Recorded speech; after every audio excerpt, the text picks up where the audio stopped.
इनके पद वंदन किए नासत विघ्न अनेक।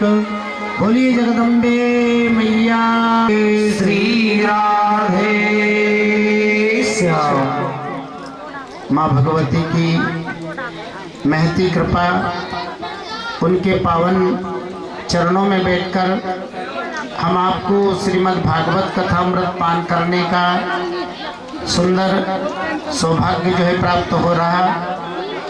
अभी कथा में वर्णन हो रहा था, राजा सत्यव्रत ही इस मनवंतर में सूर्यपुत्र मनु हुए और इनके नाम से इस मनवंतर का नाम हुआ वैवस्वत मनवंतर। बात मत करो। महाराज मनु जी का विवाह श्रद्धा देवी से हुआ। कई दिनों तक मनु जी ने राज्य किया, कोई संतान नहीं हुई। वशिष्ठ जी से निवेदन किया, गुरुदेव कृपा करें बेटे का जन्म हो। वशिष्ठ जी महाराज ने पुत्रेष्ठ यज्ञ का आयोजन रखा। यज्ञ प्रारंभ जब हुआ तो मनु जी की पत्नी श्रद्धा देवी ने ब्राह्मणों से निवेदन किया, ब्राह्मणों आप इस प्रकार से यज्ञ कुंड में आहुति दें कि मेरे यहाँ कन्या का जन्म हो। ब्राह्मणों ने कन्या का स्मरण करते हुए ही यज्ञ कुंड में आहुति दी। यज्ञ से पवित्र खीर श्रद्धा देवी को पान करने के लिए दिया गया। इस खीर के प्रभाव से एक बेटी का जन्म हुआ जिसका नाम रखा इला। मनु जी को कोई ज्यादा प्रसन्नता नहीं हुई। मनु जी ने कहा, गुरुदेव यज्ञ तो बेटे के लिए हुआ था, फिर ये कन्या कैसे हुई? वशिष्ठ जी ने ध्यान किया, सारी घटना समझ गए। भाई ब्राह्मणों ने बेटे की जगह बेटी का चिंतन किया।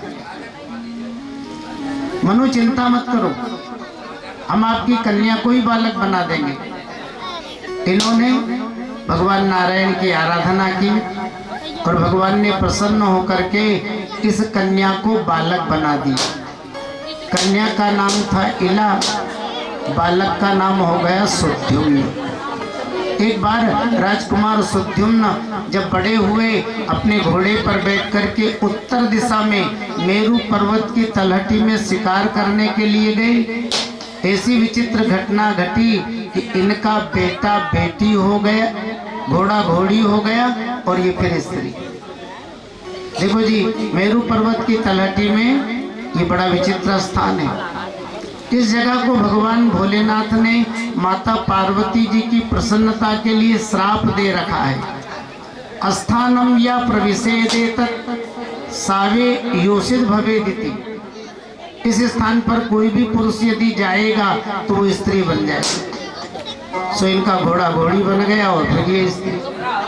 अभी उत्तर दिशा में हिमालय में घूम रहे हैं। महात्मा बुद्ध के आश्रम पर बुद्ध ने इला की सुंदरता को देखा। इला ने बुद्ध की, दोनों एक दूसरे पर मोहित हो गए, विवाह कर लिया। एक बेटे का जन्म हुआ जिसका नाम रखा पुरुरवा। आगे वर्णन है, पुरुरवा से ही चंद्रवंश का विस्तार हुआ। मनु जी को कोई प्रसन्नता नहीं, एक संतान और उसकी भी स्थिति विचित्र। सो इन्होंने तपस्या की, तपस्या करके 10 पुत्र उत्पन्न किए। इक्ष्वाकु, नृग सरियाति, धिष्ट धिष्ट करूसकान, नरिष्यंतम प्रखदम चा नभगम चा कविम विभु। इन 10 पुत्रों से ही सूर्यवंश का जो है विस्तार हुआ। प्रखद ये गोसेवा में रहे। महाराज सरियाती की कन्या थी सुकन्या, जिनका विवाह च्यवन ऋषि के साथ में हुआ। वैसे कथा आप जानते हैं। देखो जी, अश्विनी कुमारों को ब्रह्म विद्या, यज्ञ संबंधी विद्या का ज्ञान मिला किससे? दधीचि ऋषि से। और इंद्र इत्यादि देवताओं के साथ पूजा प्राप्त हुई किसकी कृपा से? च्यवन ऋषि की कृपा से। इसलिए अपने यहाँ मुख्य देवता कितने हैं? 33। और ध्यान दीजिए, 33 देवताओं से ही 33 करोड़ देवताओं की कल्पना की गई है। 11 रुद्र, 8 वसु, 12 आदित्य और 2 अश्विनी कुमार, ये सब मिलाकर 33 होते हैं। 11 रुद्र, 12 आदित्य, 8 वसु और 2 अश्विनी कुमार, 33। इन 33 देवताओं से ही फिर 33 करोड़ देवताओं की जो है कल्पना की गई। तो च्यवन ऋषि को जवानी मिली अश्विनी कुमारों की कृपा से, और अश्विनी कुमारों को यज्ञ में पूजा प्राप्त होने लगी, ये च्यवन ऋषि की कृपा से। मनु जी के पुत्र थे नभग, नभग के नाभाग हुए। महाराज नाभाग ने अपने पिता नभग की और भगवान भोलेनाथ की बड़ी सेवा की। बच्चे को बोल रहा हूँ आप समाज में जीते हैं, घर घर की स्थिति से आप परिचित हैं। जिस घर में बड़े बूढ़ों की सेवा होती है ना, उस घर में शांति रहती है, सुख रहता है। और जिस घर में बड़े बूढ़ों का तिरस्कार होता है, बात बात पर बड़े बूढ़े बड़ी बूढ़ी माताएं अपमानित की जाती है, प्रारब्धवश उस घर में पैसा मिल जाएगा लेकिन शांति नहीं मिलेगी। महाराज नाभाग ने बड़ी श्रद्धा से अपने पिता की सेवा की।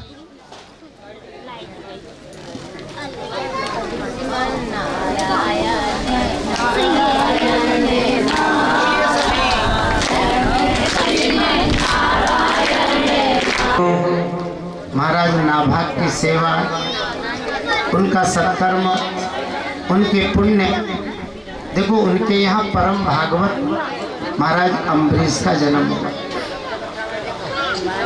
एक बात ध्यान दो, बेटा यदि भजन करता है ना तो अपने माता पिता और पितरों का कल्याण करता है।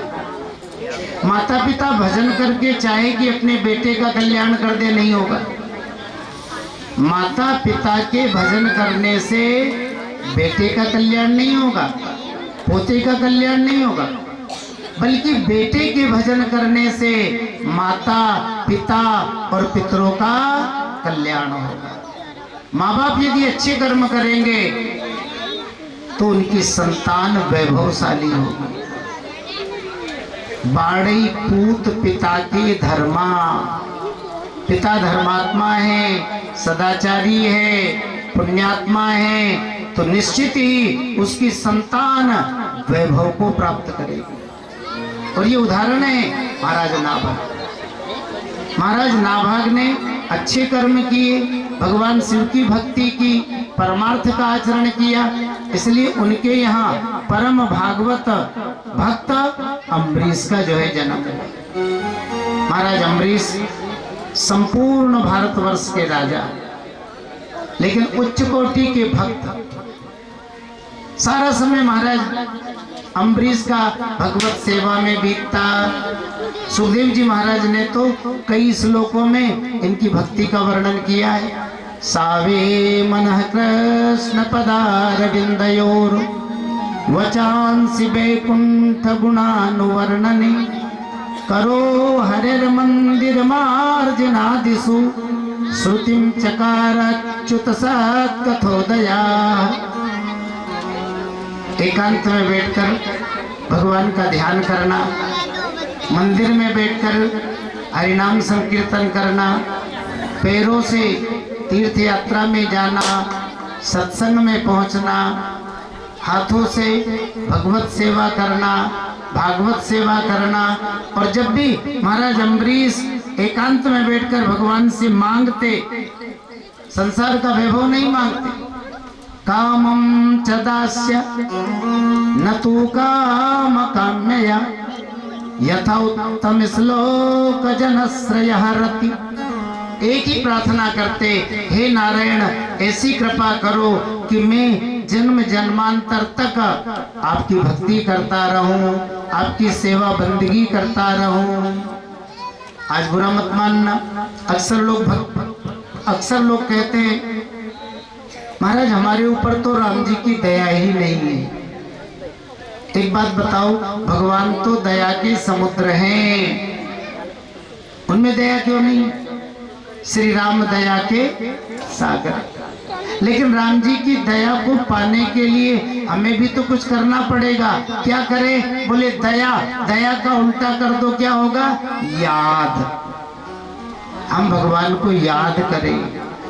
देखो भगवान ने भगवत गीता में कितनी बढ़िया बात कही है, ये यथा माम प्रपद्यन्ते तास तथैव भजाम्यहम मम वर्तमानुवर्तन्ते मनुष्याः पार्थ सर्वसा। जो भक्त मेरा भजन करता है ना, मैं भक्त का भजन करता हूँ। अरे भगवान का भजन भक्त करते हैं, भगवान का भजन भक्त करते हैं, तो भगवान भक्त का भजन करते हैं। एक बार कबीर साहब गंगा किनारे बैठे हैं काशी में, आंखों में आंसू बह रहे हैं, हृदय गदगद हो रहा है, शरीर में रोमांच हो रहा है और जप रहे हैं राम राम राम। मन ऐसा निर्मल भया जैसे गंगा नीर।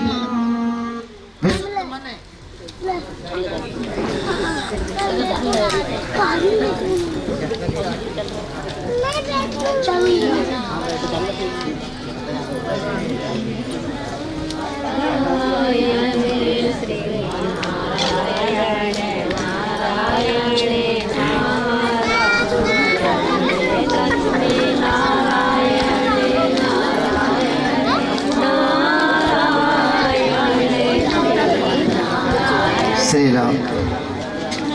कबीर विशुद्ध मन से राम राम राम गंगा किनारे रट रहे हैं, तो पीछे से राम जी कबीर कबीर कबीर जप।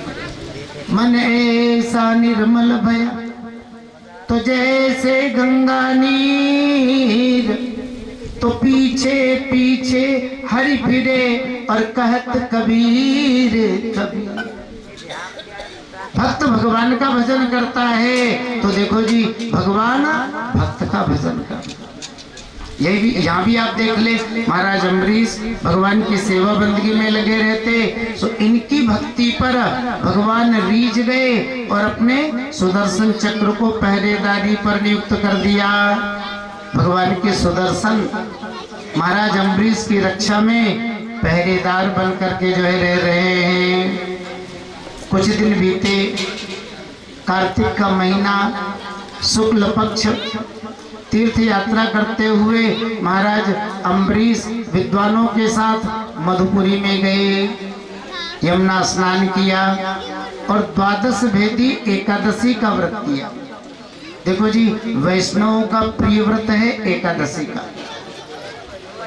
हमें एकादशी का व्रत करना चाहिए।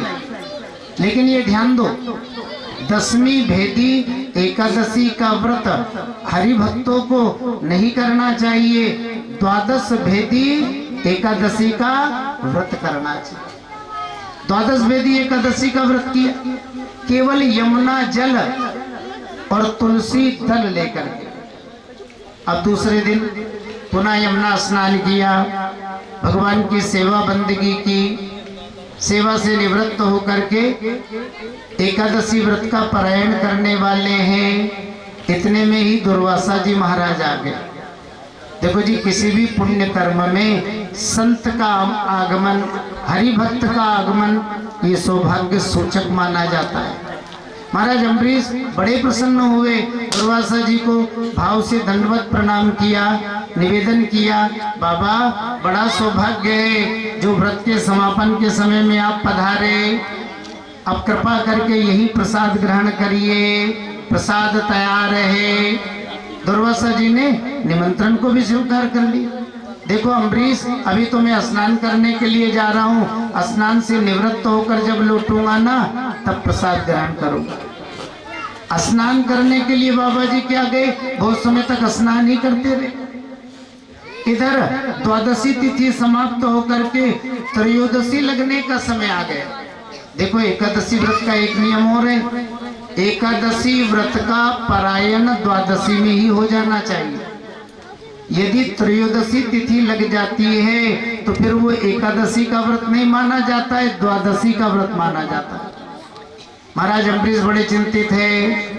विद्वानों से पूछा, जी अब हमें क्या करना चाहिए? विद्वानों ने कहा, महाराज व्रत का समापन तो अन्न के द्वारा होता है, लेकिन आपने दुर्वासा जी को निमंत्रण दिया है। एक काम करो, ठाकुर जी को जल का भोग लगाओ और जल पी करके ही एकादशी व्रत का पारायण कर लो। इन्होंने जल का भोग भगवान को लगाया और जल पी करके एकादशी व्रत का पारायण कर लिया। अब इधर तो पारायण हुआ और उधर बाबा जी को पता लग गया। बड़े क्रोधित होकर के दौड़े, अरे धन के नशे में अंधे अभिमानी इस अम्बरीश को तो देखो, अपने आप को ये विष्णु भक्तों का स्वामी मान रहा है। इसने मुझे भोजन जिमाने के लिए निमंत्रण दिया और बिना प्रसाद पवाए ही जो है एकादशी व्रत का पारायण कर लिया। महाराज अम्बरीश हाथ जोड़कर सामने खड़े हैं, निवेदन कर रहे हैं, बाबा मैंने अन्न ग्रहण नहीं किया है, मैंने तो एकादशी व्रत की रक्षा के लिए केवल जल ग्रहण किया है। लेकिन आप जानते ही हो, नंबर 1 के क्रोधी महात्मा है दुर्वासा जी, नाक पर क्रोध रखा है जी, बिगड़ गए। कृत्या राक्षसी को जो उत्पन्न कर दिया, कृत्या राक्षसी महाराज अम्बरीश को मारने के लिए दौड़ी, भगवान के सुदर्शन चक्र बिगड़ गए, खूब रही। अरे इस बाबा को इतना भी नहीं दिख रहा है, जिसकी रक्षा में रात दिन मैं पहरेदार बन करके रह रहा हूं, उस भक्त को और ये नष्ट कर दे। महाराज सुदर्शन चक्र ने कृत्या राक्षसी को वही नष्ट कर दिया। अब दुर्वासा जी का पीछा किया। बाबा जी ने देखा मामला भारी, सुदंड कमंडल फेंके और प्राण बचाकर भागे। आगे आगे दुर्वासा जी, पीछे पीछे भगवान का सुदर्शन। सब जगह पर गए जी। दिशो नभच्छ्वान विवरान समुद्रान लोकान सपालान त्रिदिवं गतः स यतो यतो धावति तत्र तत्र सुदर्शनं दुष्प्रहसं ददर्श। दिशाओं में गए, विदिशाओं में गए, पृथ्वी की कंदराओं में गए, आकाश में गए। देखो जी, जहां जहां जा रहे हैं भगवान का सुदर्शन चक्र पीछे लगा हुआ है। सब जगह गए जी। ब्रह्मधाम शिवपुर सब लोका, तो फिरा समित व्याकुल भय शोका। ब्रह्मलोक में गए, कैलाश पर गए, लेकिन कहीं जगह नहीं मिली। काहू बैठन और कहा न ओही, तो राखी को सकई राम कर द्रोही। कहीं पर दुर्वासा जी को बैठने तक के लिए जगह नहीं मिली। अब मन में भाव आया, चलो जी भगवान की शरण में चले। सुबह कुंड में पहुंचे, भगवान मेरी रक्षा करे। भगवान ने कान बंद कर ली। दुर्वासा जी ने कहा, भगवान आप तो सर्वतंत्र स्वतंत्र है। भगवान ने कहा, नहीं जी, अहम भक्त पराधीनो यह स्वतंत्री ध्वजा साधु वीरग्रस्त हृदयो भक्तिर भक्त जना प्रय। ये संसार मेरे अधीन है, लेकिन मैं भक्तों के अधीन। दुर्वासा जी, आज आपको शरण में रखना, भक्त अम्बरीश का त्याग करना।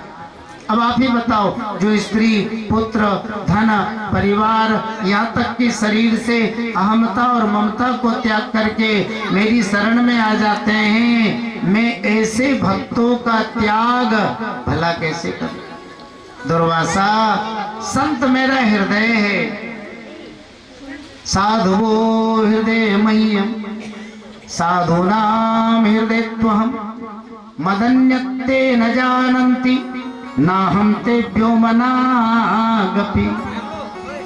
संत मेरा हृदय। आप थोड़ा सा विचार करके देखें, भागवत महापुराण में दो बड़े अच्छे उदाहरण हैं। एक दुर्वासा जी महाराज, और दूसरे भृगु जी महाराज। और आप ध्यान देना, दोनों ही उच्च कोटि के ब्रह्मर्षि है, उच्च कोटि के ब्राह्मण है, और दोनों ने अपराध किया। अरे भृगु जी ने तो भगवान को ही लात मार दी। आप बताओ, भगवान ने भृगु जी पर क्रोध किया क्या? बिल्कुल नहीं, बल्कि भृगु जी के चरण पकड़ लिए। अरे महाराज, आपके चरण तो बड़े सुकोमल चरण है और मेरा हृदय बड़ा कठोर है, कहीं ये कठोर हृदय आपके कोमल चरणों में चुभ नहीं गया हो? अतीव कोमलो तात चरणों ते महामुने इत्युक्त्वा विप्र चरणों मर्दयन स्वेन पाणिना। आपके चरणों में कहीं चोट नहीं लग गई हो, तो भगवान अपने हाथों से भृगु जी के चरण दबाने लगे। भृगु जी ने भगवान का अपराध किया तो भी भगवान ने भृगु जी पर क्रोध नहीं किया, बल्कि चरण दबाए। लेकिन ध्यान दीजिए, दुर्वासा जी ने भगवान के भक्त राजा अम्बरीश का अपराध किया, भगवान ने क्षमा नहीं किया। सुन सुरेश रघुनाथ सुभाऊ, तो निज अपराध रिसाई न काहू। लेकिन जो अपराध भगत कर करही, तो राम रोष पावक सो जरही। ये भगवान का स्वभाव है। यदि कोई भगवान का भी अपराध करता है ना, तो भगवान क्षमा कर देते। मेरा ही तो है और इसने अपराध मेरा ही तो किया है, कौन सी बड़ी बात है? ध्यान दीजिए, हमसे यदि भगवान का भी अपराध बनता है तो भगवान क्षमा कर देते हैं। लेकिन जो अपराध भगत कर कर, यदि हमसे भगवान के भक्त का अपराध बनता है तो भगवान उसे कभी भी क्षमा नहीं करते। सुनो, चाहे आप भगवान नारायण का सिद्धांत देख लो और चाहे भोले बाबा का सिद्धांत देख लो। भोले बाबा का अपराध भी अपने से बनेगा ना, तो भोले बाबा क्रोध नहीं करेंगे। लेकिन भोले के भक्तों का अपराध बन गया तो मामला गड़बड़ है। शिव पुराण में आप सुनते हैं ना, गुणनिधि नाम का चोर, ज्यादा कथा नहीं कहेंगे, चोरी करने के लिए गया बढ़िया शिव मंदिर। भक्तों ने शिव लिंग के ऊपर सोने का घंटा टांग रखा है, तो रात्रि में जब घंटा खोलने के लिए गया, अब कोई साधन नहीं मिला तो शिवलिंग पर ही चढ़ गए और सोने का घंटा खोल रहा है। भोलेनाथ ने सोचा, वाह, सच्चा भक्त तो आज ही आया है। कोई जल चढ़ाता है, कोई बिल्व चढ़ाता है, कोई आग धतूरा चढ़ाता है। अरे ये कितना अच्छा भक्त है जो खुद ही मेरे ऊपर चढ़ गए। तो गुणनिधि चोर तो चोरी करने के लिए गया था, पर भोलेनाथ पर चढ़ गया तो खुश हो गए। अरे बेटा, परम ब्रूही जो इच्छा हो मां। तो गुणनिधि चोर ने भगवान भोलेनाथ का अपराध किया तो भी देखो भोले बाबा नाराज नहीं हुए। लेकिन वही आप रामायण में पढ़ते हैं, काकभूषुंड जी ने शिव भक्त का अपमान किया। एक बार शिव मंदिर जपत रहे हूं हरि नाम और गुरु आए हूं, अभिमान ते उठने की न प्रणाम। जब काकभूषुंड जी शिव मंदिर में बैठ करके नाम जप रहे थे और जब उनके गुरु महाराज आए तो अभिमान के कारण आसन पर ही बैठे रहे। उच्च कोटि के शिव भक्त। शंकर जी का अपराध गुणनिधि ने किया, बिल्कुल क्रोध नहीं आया। लेकिन आज काकभूषुंड जी ने, है ना, शिव भक्त का अपमान किया, अपने गुरु का अपमान किया, तो भगवान शिव बर्दाश्त नहीं कर पाए, प्रकट हो गए। अरे मूर्ख, मेरे भक्त को, अपने गुरु को आया हुआ देखकर भी तू अजगर की तरह आसन पर बैठा है, इसलिए जा श्राप देता हूँ, हजारों वर्ष तक अजगर की योनि को प्राप्त हो जाओ। तो चाहे आप भगवान शिव का सिद्धांत देख लो और चाहे आप भगवान नारायण का सिद्धांत देख लो, उनका अपराध यदि बनता है तो वो नाराज नहीं होते हैं। लेकिन जो अपराध भगत कर करही, और राम रोष पावक सो जरे। भागवत अपराध अक्षम्य है। दुर्वासा जी, आपने मेरे भक्त का अपराध किया, इसलिए मैं आपको शरण में नहीं रख सकता हूँ।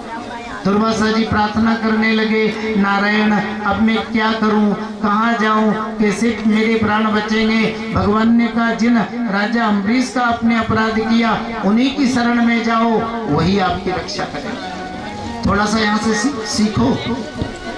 सच्चा भक्त वो है जिसके मन में कपट नहीं है, बदले की भावना नहीं है, किसी भी प्राणी के प्रति द्वेषता नहीं है।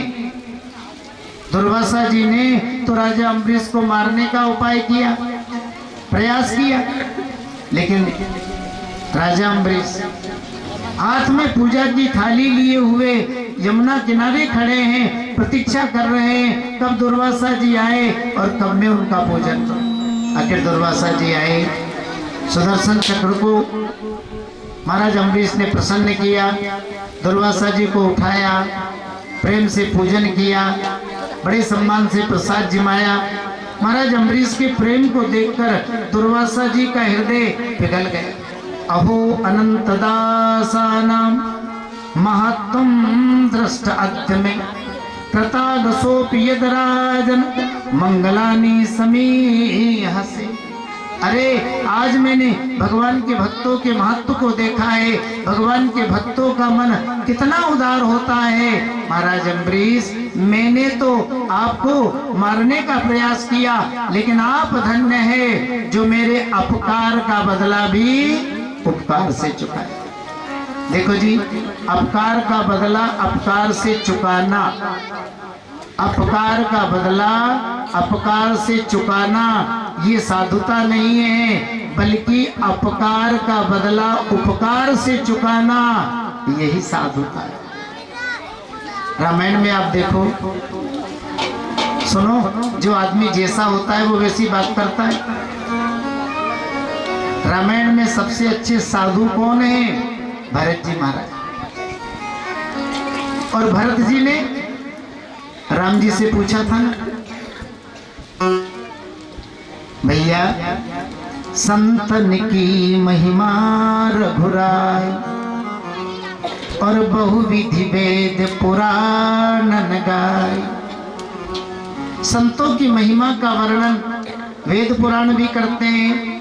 आपने भी अपने श्रीमुख से कई बार संतों की महिमा का वर्णन किया।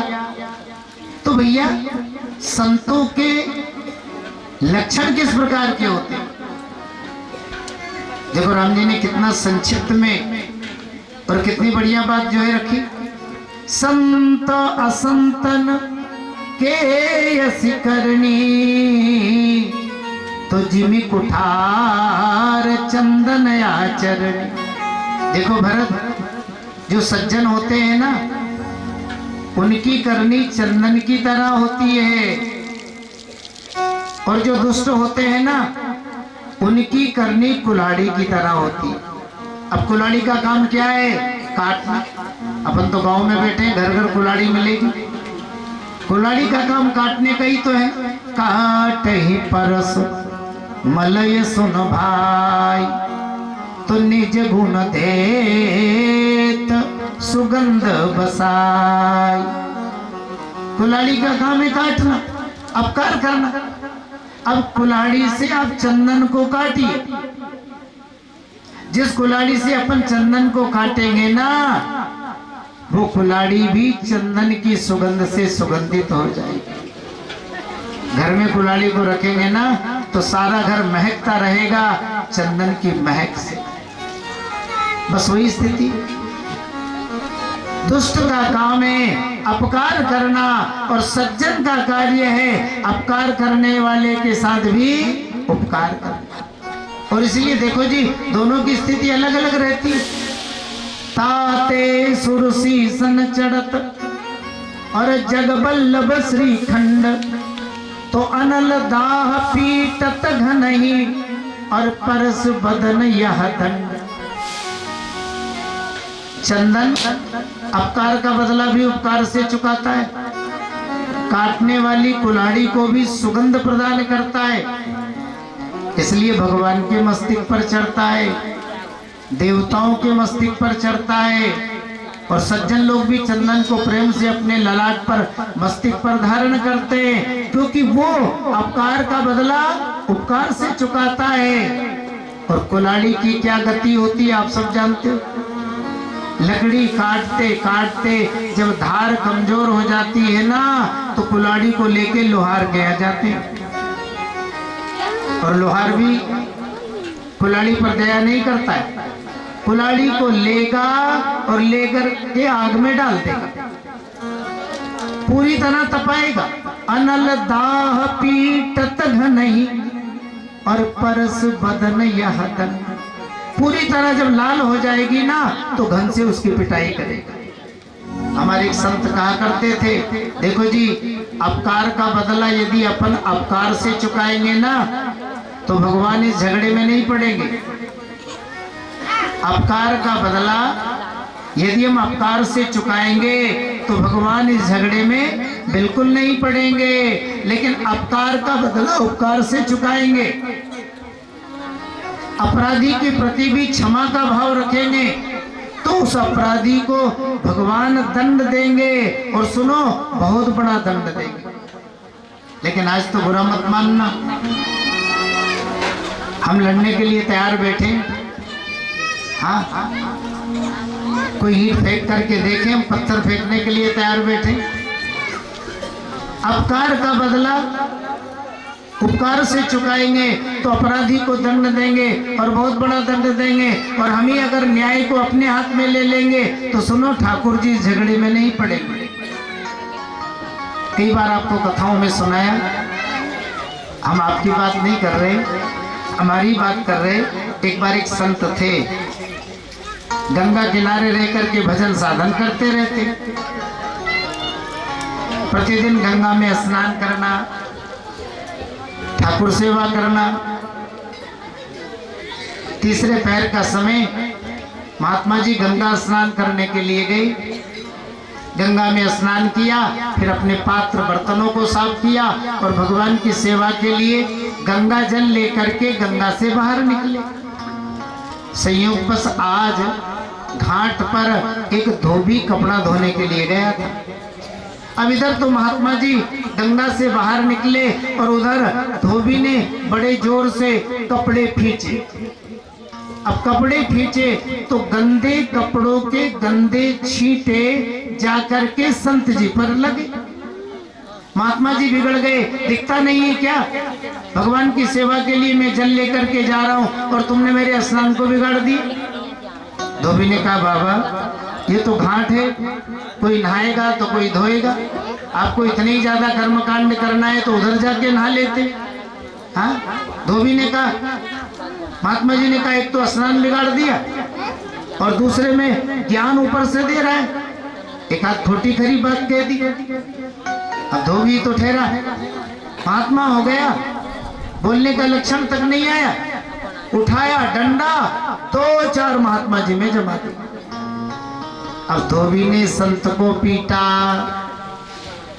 महाराज भगवान बेचैन हो गए, एकाएक आसन से उठे, चल दिए। लक्ष्मी जी ने कहा, सुनो, बेचैनी क्यों हो रही है, कहाँ जा रहे हो?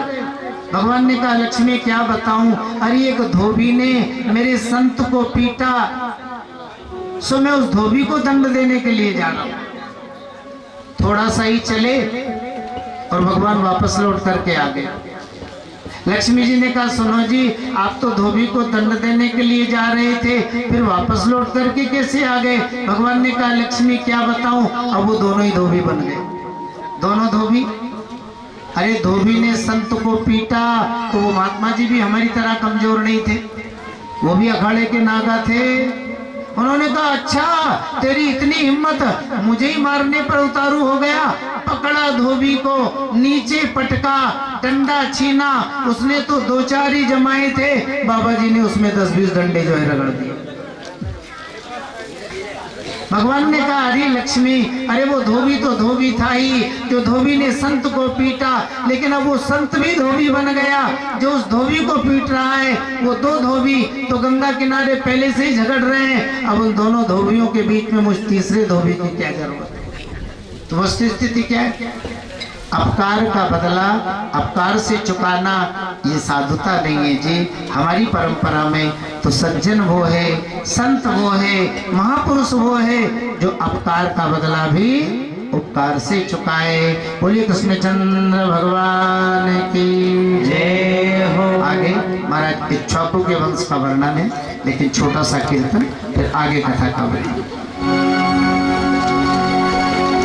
सब छोड़ दे उल्टे का, रटिले हरि का नाम रे प्राणी, रटिले हरि का नाम रे प्राणी, रटिले हरि का नाम रे पति, रटिले हरि का नाम। वो सब छोड़ दे उल्टे काम रे, सब छोड़ दे उल्टे काम रे प्राणी, रटिले हरि का नाम रे प्राणी, रटिले हरि का नाम।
जिस दौलत पर तुझे है भरोसा, जिस दौलत पर तुझे है भरोसा, जिस दौलत पर तुझे है भरोसा, जिस दौलत पर तुझे है भरोसा, जाने किस दिन दे जाए धोखा, जाने किस दिन दे जाए धोखा। वो ये तो लुट जाए सरे आम रे, ये तो लुट जाए सरे आम रे प्राणी, रटिले हरि का नाम रे प्राणी, रटिले हरि का नाम रे पति, रटिले हरि का नाम। ओ सब छोड़ दे उल्टे काम रे, सब छोड़ दे उल्टे काम रे प्राणी, रटिले हरि का नाम रे प्राणी, रटिले हरि का नाम रे पति,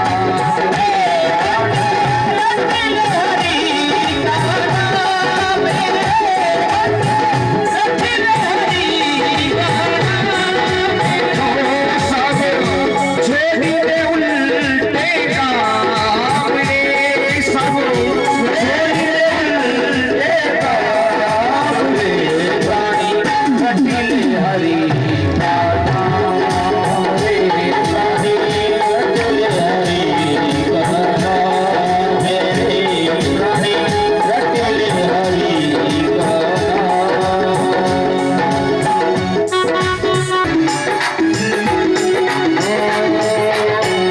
पाप करे और गंगा आए, पाप करे और गंगा आए, पाप करे और गंगा आए, पाप करे और गंगा नहाए। इससे तू अपने पाप छुपाए, इससे तू अपने पाप छुड़ाए। वो तेरा होगा बुरा अंजाम रे, तेरा होगा बुरा अंजाम रे प्राणी रटिले हरि गाना रे प्राणी रटिले हरि गाना मेरे रटिले हरि गाना। वो सब छेड़ दे उल्टे काम रे, सब छेड़ दे उल्टे काम। एक बार दोनों हाथ उठा लीजिए सीधे सीधे और ताली बजाते हुए, अरे प्राणी रटिले हरि गाना रे प्राणी रटिले हरि गाना रे प्राणी रटिले हरि गाना।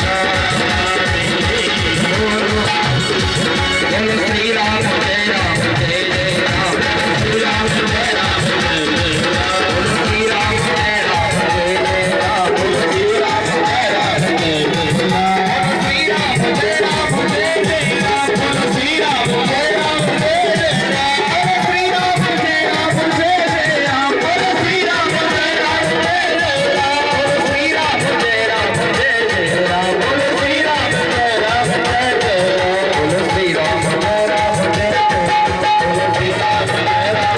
जय राम, जय जय। बोले कृष्णचंद्र भगवान की जय, जय जय श्याम। अब सवेरा हुआ, संतों को पता लगा, अरे महाराज वो जल तो रानी को पिलाने लायक था, वो आपने पी लिया, सो आपके ही पेट में बालक आएगा।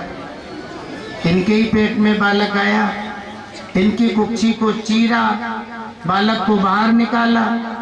देखो जी, बालक जन्म लेता है तो रोता है, अब बालक रोने लगा। महात्मा लोग कहने लगे, जी इस बालक को दूध कौन पिलाएगा, क्योंकि माँ के द्वारा जन्म होता है तो माँ दूध पिलाती है, लेकिन ये तो कुक्षी को चीर कर बाहर निकाला है। कम धास्यति कुमारोयम अस्थन्यम रोरुयते भृशम, तो इस बालक को दूध कौन पिलाएगा। अब उस यज्ञ में इंद्र भी तो है ना, सारे देवता है। देवराज इंद्र ने कहा, माम धाता, ये बालक मुझे पिएगा, ऐसा कहकर अपनी अमृत श्रावी तर्जनी उंगली उस बालक के मुख में दी। इंद्र ने कहा, माम धाता, ये बालक मुझे पिएगा, इसलिए उस बालक का नाम हुआ मानधाता। देखो जी, सूर्यवंश की परंपरा में सबसे प्रतापी राजा हुए हैं महाराज मानधाता, क्योंकि इन्होंने अमृत पिया था, इसलिए सारे भूमंडल पर इनका अधिकार। यावत् सूर्य उदति स्म यावच्च प्रतिष्ठति तत्सर्वं यौवनास्वस्य मानधातु क्षेत्रमोच्यते। जहाँ से सूर्य उदय होता है और जहाँ सूर्य अस्त होता है, सारा भूमंडल ही महाराज मानधाता का। रावण को उस काल में दास्यु कहा है, दास्यु माने लुटेरा, लेकिन महाराज मानधाता कौन है, बोले त्रिदास्यु। रावण भी महाराज मानधाता से बड़ा भयभीत रहता था। महाराज मानधाता के 3 पुत्र थे, पुरुकुत्स, अम्बरीश और मुचकुंद, और इनकी 50 कन्याएं थी। 50 कन्याओं का विवाह सोबरी ऋषि के साथ में हुआ था। आप वृंदावन सब जाते ही है ना, काली दह के दर्शन करते ही है। काली दह पर ही सोबरी ऋषि की कुटिया थी, और सोबरी ऋषि बहुत अच्छे महात्मा। यमुना स्नान करना, भगवान का भजन करना, धर्मशास्त्रों का पठन पाठन करना, बढ़िया सत्संग करना, सेवा का भाव रखना। और सुनो, बड़े भजनानंदी, इतने भजनानंदी कि यमुना किनारे बैठकर भजन नहीं करते थे। यमुना किनारे भजन करेंगे ना तो लोग देख लेंगे, और लोग देखेंगे तो बातें करेंगे, अरे बाबा तो बड़ा भजनानंदी है, घंटों तक यमुना किनारे बैठ करके भजन करता है। सो यमुना जल के अंदर प्रवेश करके भजन करते थे। हमने पहले दिन कहा था, काम, क्रोध और लोभ, देखो जी, इनको दबाया जा सकता है अच्छे विचार के द्वारा, सद्भाव के द्वारा, लेकिन इन्हें जीतना बड़ा कठिन है। ये हमारे हृदय में छुपे रहते हैं, और समय मिलने पर ये प्रकट हो जाते हैं। हाँ, हनुमान जी महाराज जी ऐसे हुए जिन्होंने इनको जीता है, और बाकी ने तो ज्ञान के द्वारा दबाया ही है। अब आप बुआई करेंगे ना सरसों की, जला हुआ बीज अंकुरित नहीं होगा, लेकिन पहले से ही अगर सरसों का बीज खेत में दबा है तो पानी मिलते ही अंकुरित हो जाएगा। तो दबी हुई चीज अंकुरित हो जाती है, जो जिसे नष्ट कर दोगे वो अंकुरित नहीं होगी। एक बार सोबरी ऋषि यमुना जल के अंदर प्रवेश करके भजन कर रहे।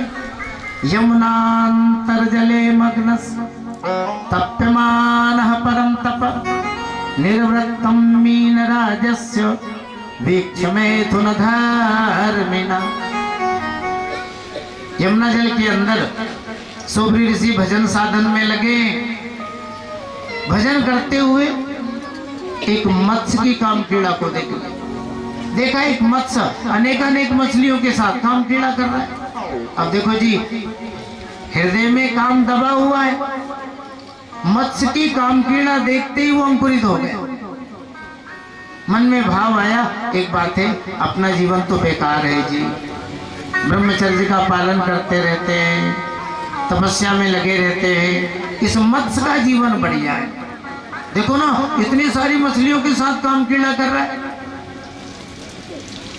बहुत कर लिया ब्रह्मचर्य का पालन, बहुत कर लिया, तब बहुत हो गया नियम संयम।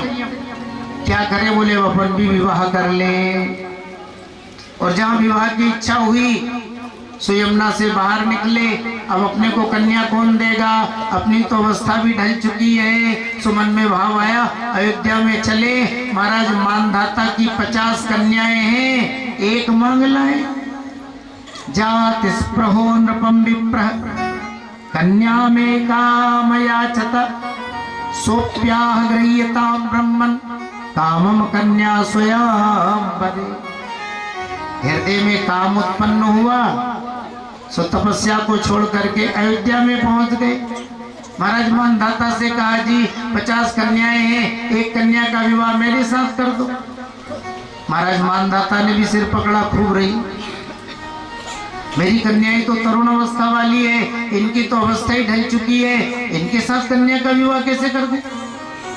लेकिन तपस्वी है, मना करने से भी रहे, मना कर देंगे तो बाबा है, श्राप दे के जाने क्या चौपट कर देंगे। सो बचने का उपाय सोच ली।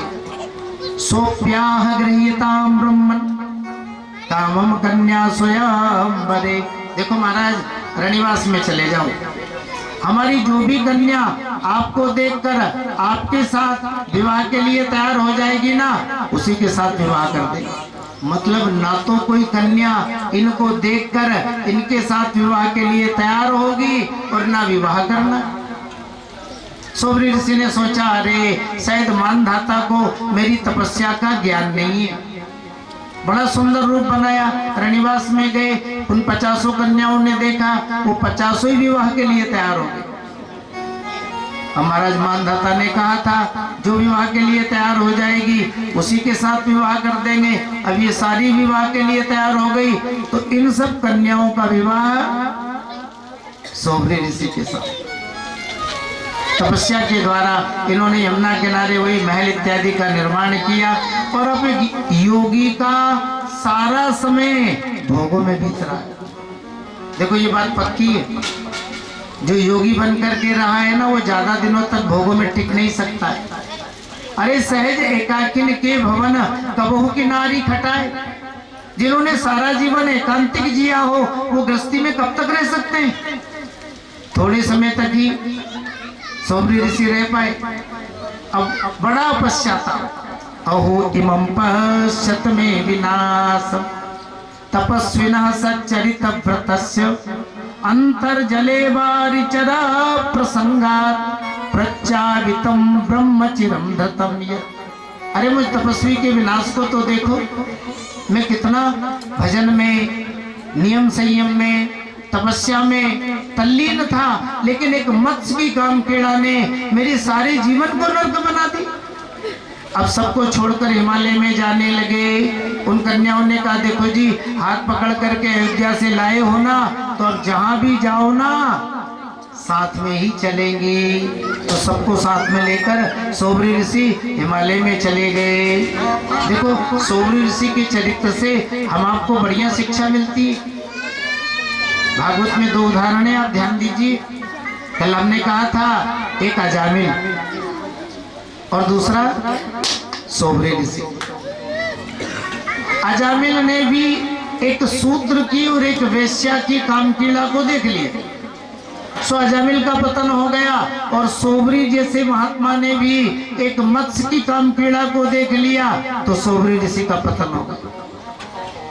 थोड़ा विचार करिए, आंखों से कुसंग देखने वालों का पतन हो जाता है, तो जो कुसंग में बैठते हैं उनका उद्धार कैसे हो?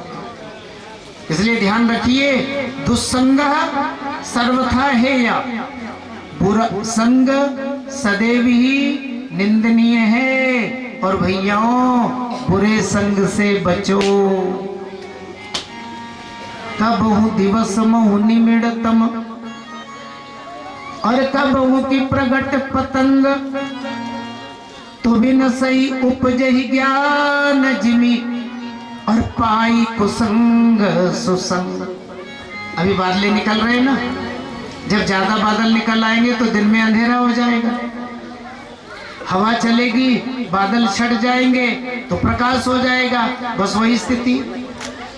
कुसंग में बैठने से ज्ञान नष्ट होता है और सत्संग में बैठने से ज्ञान प्राप्त होता है। इसलिए देखो जी, सत्संग में बैठो। महाराज, सबके लिए सत्संग जरूरी, हाँ, सबके लिए। जल चर थल चर नभ चर नाना, सबके लिए सत्संग जरूरी, क्योंकि संग का प्रभाव पड़ता है। अरे हम आप तो मनुष्य, और 84 लाख योनियों में सबसे चैतन्य भगवान ने हम आप मनुष्यों को ही बनाया। मनुष्यों की बात छोड़िए आप, संग का प्रभाव तो पशु पक्षी पर भी पड़ता है ना। साधु असाधु सदन सुख सारी, तो सुमि रही राम देहि गनिगारी। अच्छा, तोता पक्षी है ना, एक तोते को दुष्ट के घर में रखो। अब दुष्टों के घर में क्या काम होगा? वही उठते गाली, लड़ाई, दंगा। हाँ, दुष्ट के घर में पलने वाला तोता अब रात दिन वो सुनेगा ना, तो वो भी गाली बकने लग जाएगा। और सज्जन के घर में पलने वाला तोता राम राम बोलने लग जाएगा। हाँ, क्योंकि राम ही उसे रटाएंगे, जो भी आएगा राम बोल तो राम राम बोलने लग जाता है। कोई रास्ते से भी दिखाई देगा तो राम राम राम राम राम राम। तो अब कल्पना करें, संग का रंग जब पक्षी पर पड़ता है, पशुओं पर पड़ता है, तो भैया हम आप पर क्यों नहीं पड़ता है? इसलिए अपने राजस्थान की तो प्रसिद्ध कहावत है, जैसा खाओ अन्न वैसा होवे मन, जैसा पियो पानी वैसी बोलो वाणी, और जैसा करो संग वैसा चढ़े रंग। देखो जी, अन्न के अनुसार मन होता है। हमारी भारतीय संस्कृति संस्कारों की संस्कृति है जी, बुरा मत मानना। अन्य संस्कृतियों में केवल चरित्र पर ही जोर दिया है, लेकिन हमारी परंपराओं में हमारे बड़े बूढ़ों ने कहा चरित्र भी अच्छा होना चाहिए, लेकिन अच्छा चरित्र बनाने के लिए खान पान भी अच्छा होना चाहिए। वेद कहते हैं आहार शुद्धा सत्व शुद्धि। सत्व कहते हैं अपने अंतःकरण को पवित्र रखने के लिए शुद्ध भोजन खाओ। हमारी माताएं बैठी, मैयाओं, शुद्ध भोजन देना आपके हाथ में है। देखो, भोजन अन्न ब्रह्म का स्वरूप होता है। अन्न से ही मनुष्य के प्राण चलते हैं, इसलिए अन्न पवित्रता से बनाया करो। ये नहीं कि उठी ना नहाना है ना धोना है ना चौका बर्तन करना है, बस बना दो टिक्कड़ और जीव लो। आपका अन्न ही शुद्ध नहीं है तो खाने वालों का मन शुद्ध कहाँ से होगा? और खाने वाले का मन शुद्ध नहीं रहेगा तो आपके घर में शांति कहाँ से आएगी? बाप बेटे में झगड़ा, सास बहू में झगड़ा, भाई भाइयों में झगड़ा, अब कला ही तो होगा। और घर में ज्यादा अशांति, ज्यादा कला मचेगा तो ही आपको बाबाओं के पास ही जाना है। हाँ? बाबा, हमारे घर में तो बड़ी अशांति रहती है। देखो मैयाओं, आपके घर में शांति लाना आपके ही हाथ में है। हमेशा घर में साफ सफाई रखो, तुलसी का पौधा रखो, ठाकुर सेवा रखो, और जब भी आप भोजन बनाओ ना, साफ सफाई से भोजन बनाया करो। देखो, हम अपनी ओर से कुछ नहीं कह रहे। भगवत गीता में कहा, यज्ञ शिष्टा अमृत भुजो यान्ति ब्रह्म सनातनम। जो यज्ञोशिष्ट भोजन पाते हैं वो परमात्मा को प्राप्त करते हैं। अब यज्ञोशिष्ट का मतलब आप समझ रहे हैं ना? यज्ञोशिष्ट माने यज्ञ से बचा हुआ। हमें कैसा भोजन पाना चाहिए? यज्ञोशिष्ट मतलब यज्ञ से बचा हुआ। सुनो, जब आप भोजन बनाओ ना तो है ना, चाहे एक ही रोटी हो, बढ़िया पवित्रता से बना करके भगवान के चित्रपट के सामने रख करके तुलसी छोड़ दो। आपका सारा भोजन यज्ञोशिष्ट हो गया। आपसे इतना नहीं बने तो जो अपने घर में होता आया है, आप पहली रोटी गाय के लिए निकाल दो।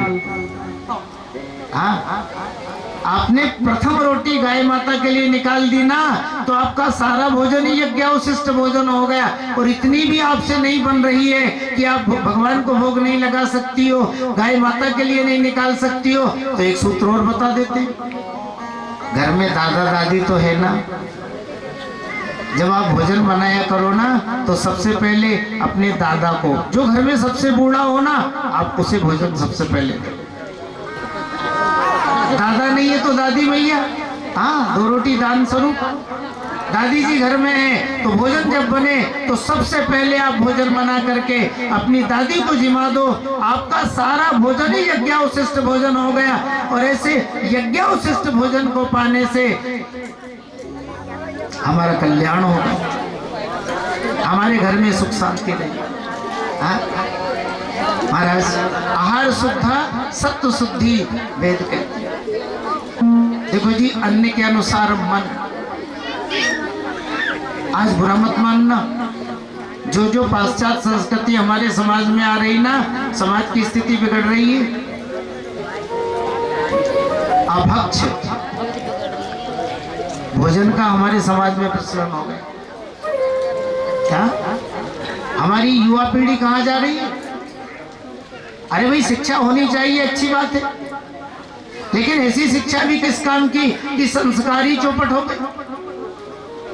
आज हमारे देश में मांसाहार का प्रचलन बढ़ रहा है। बड़े बूढ़े ही खुद सोच ले, थोड़ा भी हम जाते थे तो अंडों की दुकानें दिखती थी क्या? नहीं दिखती थी। कितना पवित्र हमारा समाज था।